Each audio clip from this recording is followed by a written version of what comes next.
And welcome back to the Upside Sports Network. My name is Michael. Appreciate you guys joining us on a Friday evening. It's almost 10 o'clock Central Time. Know it's a late one for you guys. Thank you guys for joining us a few minutes earlier for our NBA trade deadline update. We'll have one again for you guys tomorrow night.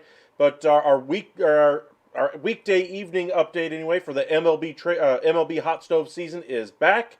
And a little bit of news anyway. Theo Epstein is back with the Boston Red Sox.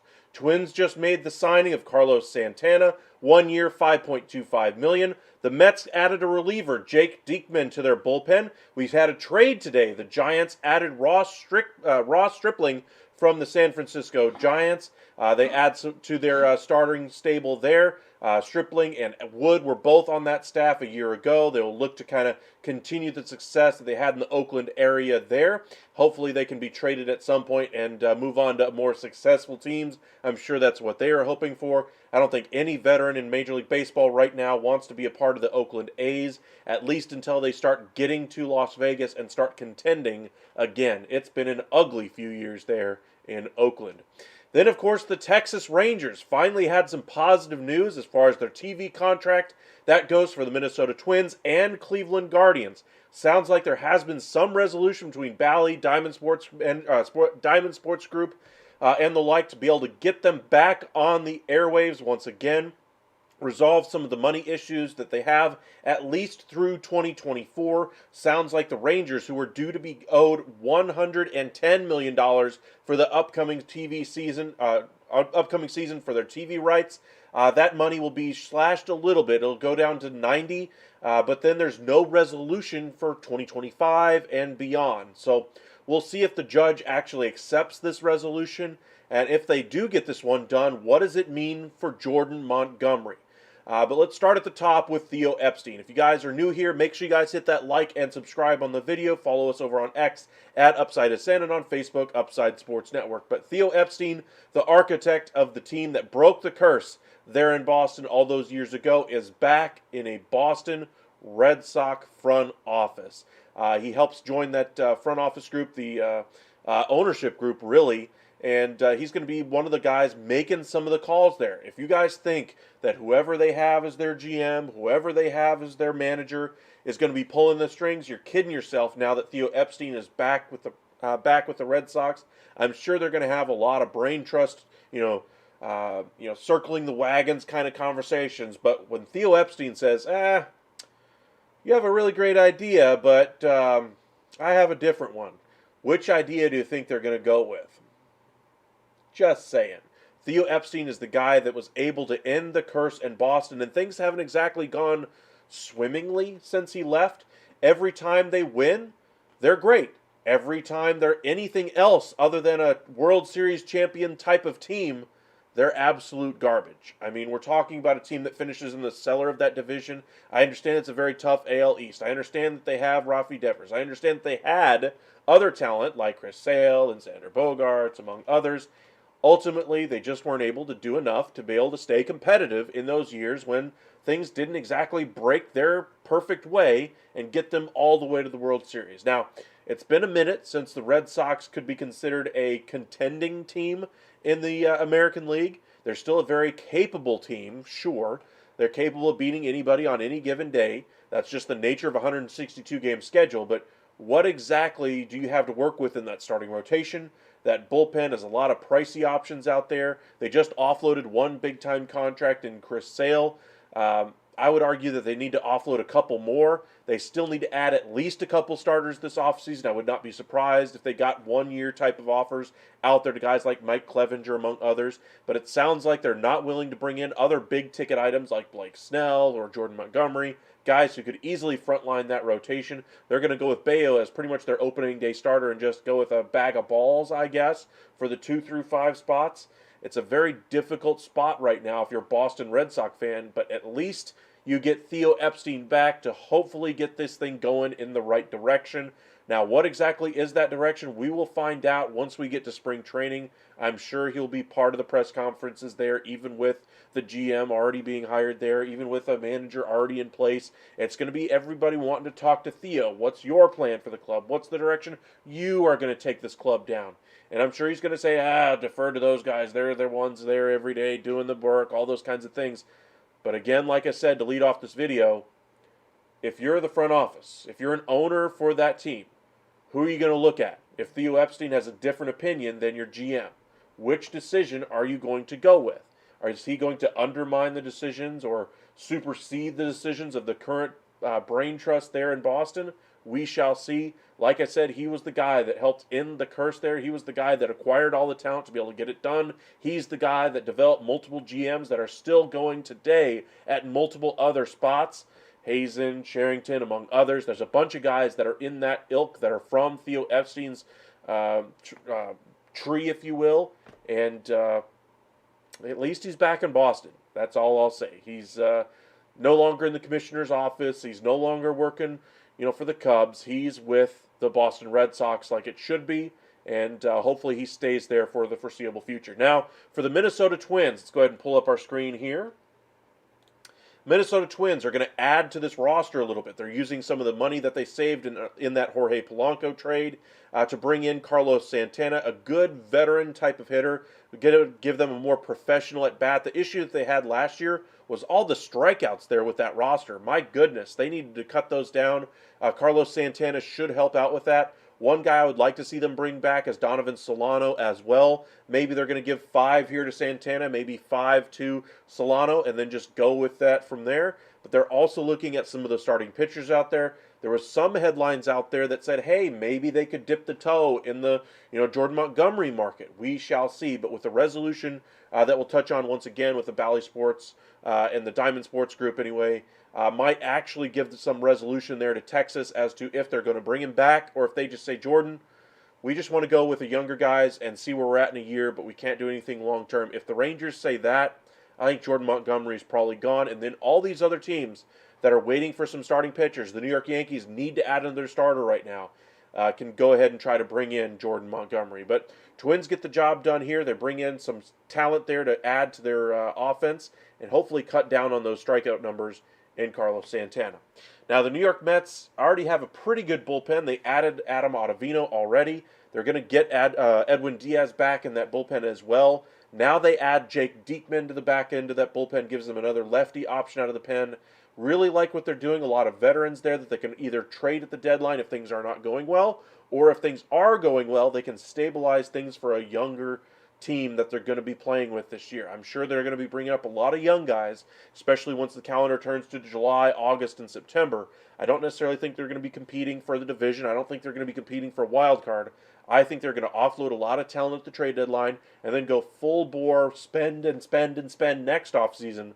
But this is going to be kind of a tumultuous year for a lot of the talent that's on the on that roster that is a veteran. So we'll see what kind of lightning they can catch early in the season, and maybe that'll change their plans going forward. But that's where things are at with the New York Mets adding to the bullpen in Jake Diekman.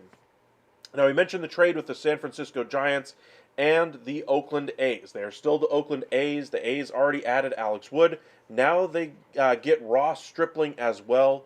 A couple of veteran starters to give them some innings. The A's have had one of the worst rotations in baseball history the last 2 years. Alex Wood is a former really good pitcher. Still can be good at times, I suppose. But if you're expecting him to be a number 1 or a number 2 or even a number 3 at this point in his career, you're kidding yourself. Same thing for Ross Stripling. Both guys could have nice years, could have a sub-4 ERA going into the All-Star break. If that happens, I think they absolutely would be in demand around the trade deadline and could fetch you a decent prospect. And it's not costing much for the A's to be able to bring him in. More about saving money here for the Giants. They might be looking at bringing in a guy like Cody Bellinger or a Blake Snell. That's the type of move that they need to make to help finish off their offseason and hopefully save the job for Farhan Zaidi. I really don't think he's going to stick around after the failure after failure after failure after failing to bring in Bryce Harper, the guy that they could have really had over Philadelphia. Ultimately, he goes to Philadelphia, and that story has long since been written now. but they keep missing out on all these top flight free agents, and at a certain point, you just have to make a change when you ain't getting the job done. Gabe Kapler really got so much out of what little talent he had to work with. I was shocked they fired him. I understand you think Bob Melvin's a better coach, but is he really going to do that much better? Is he going to get that much more juice out of that orange? I mean, Gabe Kapler did a heck of a job. They played so much better than what they were expected to do under Gabe Kapler. I understand he might not have been your favorite coach. You might not like the way he managed the game with platooning, but, I mean, look at that lineup. What else is he going to do? There's no Barry Bonds. There's no former Giant great that's going to come back and take 162 games every single day in that lineup and strike fear into the opposing hitter or opposing pitcher. You look at who's available on that roster. Is he better than a Corey Seager? Is he better than a Yordan Alvarez? Is he better than a Marcus Semien? Is he better than pretty much anybody that was in the postseason this past year for any of those clubs? And I would say that the majority of those teams would look at that Giants roster and say, you don't have one starter that could play on my playoff team, let alone my World Series contending team. That's where things have been at for the Giants for a little while now, and they need to get some help in that lineup. Bellinger probably is the best piece that they could add right now, but if they don't add him, you're talking about another absolute failure of an offseason for Zaidi, and he will not make it past the All-Star break. Mark my words. So we shall see what happens the rest of the way for the Giants, but they offload some salary. They better go out there and add a guy like Bellinger. I know Chapman's out there. He's a man without a home right now. The Cubs are supposedly sniffing around on him. If they can get both of those guys, they'll improve their defense. They'll improve their lineup a little bit with Bellinger. Chapman will move the needle a little bit by giving them some stability there at third base, much like Evan Longoria did for a few years. But Longoria's well past his prime. Chapman isn't exactly great at the plate anymore. Giants, they need to do something, and they're not going to compete with the Dodgers. Let's go ahead and wash that one off the slate. They're not going to really compete with the Padres as far as I'm concerned. I think their best case scenario is if things break their way, and things don't break their way for the Diamondbacks, they could leapfrog for third in that division. But right now, I just think that's a very tough uphill climb to make. They're slightly better than the Rockies, but I would say that the Rockies right now are just so snake-bitten from an injury perspective, from a pitching perspective. They just struggle in both of those areas. That lineup hasn't been able to produce like it's used to over the last several years. And the Rockies pretty solidly right now are in that number 5 spot by default at this point. So that's where things are at right now in the NL West. Now for the Texas Rangers, as I mentioned, they have at least some resolution that they could look forward to probably in about a week or so. The 9th is when the judge is expected to rule on the agreement that they have come to with Bally, or with Diamond Sports Group anyway, the group that manages Bally Sports for them. And they're going to get roughly $90 million on a 1-year agreement to be able to continue their TV rights. That probably opens up the coffers a little bit for Texas, especially when it comes to the trade deadline. I'm not sure it does enough to be able to free up enough long-term money for Jordan Montgomery. So Jordan really wants to go back to Dallas. If he really wants to do it, maybe they give him a high AAV because they have 1 year certainty with the money. Maybe if he's willing to do that, but that's leaving like $120 million on the table. If I'm Jordan Montgomery and I'm leaving $120 million on the table, I rethink my thought process there. If Texas is willing to come up with, say, 5 years, $110 million, 5 years, $120 million, I probably take it, especially considering how badly it seems he wants to go back to Texas. But if the offer's, say, 4 years at 80, 4 years at 75, I absolutely run to the first team that gives me that big-time offer that Jordan Montgomery so richly deserves. He is the model of consistency. Doesn't necessarily give you that high ceiling, but absolutely gives you the highest floor of any starting pitcher on the market right now, and is going to be one of the best pitchers for you this upcoming season and for the next several seasons. He is the model of durability. Takes the ball every 5th day. He has been fantastic, and he proved in the postseason that he can handle the moment. It was him and Eovaldi that got the job done for Texas in the postseason. Texas doesn't win the World Series without Jordan Montgomery.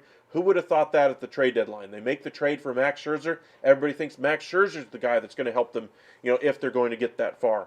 Ultimately, Scherzer ends up on the shelf, is able to get into the postseason and play a little bit, but he's nowhere near the effectiveness that Jordan Montgomery was. Montgomery was the guy that got it done with Nathan Eovaldi. Two very similar type pitchers, veterans that just know how to pitch, and they get the job done. So we'll see if Texas is able to come to some sort of long-term agreement there. We had the Corbin Burns trade the other day. Big-time deal for the Baltimore Orioles. Congratulations to Baltimore. Things are just coming up aces right now for them. They get Cal Ripken Jr. as a part of their new ownership group after selling the team for $1.7 billion. They add Corbin Burns. They get a frontline starter, and now they're set to go. That's kind of where we're at right now in baseball. Hopefully over the next couple of weeks, we'll get some more big-time signings like a Bellinger, Jordan Montgomery, Blake Snell. I all would expect to sign at or before the start of spring training, which is only a few weeks away now. Towards the end of March is the beginning of the baseball season, and then we're back to 162 games. So not too far away from opening day. We're only a couple months away from that. Make sure you guys hit that like and subscribe if you haven't already done so on our video. Follow us over on X, Upside SN, and on Facebook, Upside Sports Network. Appreciate you guys joining us. Feel free to watch back the video if you're just joining us late and catch up on everything that's happening around the world of baseball. Check out our NBA trade deadline special that we did for you guys earlier. We'll have another edition of our NBA trade deadline special for you guys tomorrow, keeping you guys updated on all the latest before the deadline on the 8th. We'll be back on Monday with our MLB Hot Stove Daily. We'll see you guys then. Y'all have a great evening, and thank you guys so much for all the support.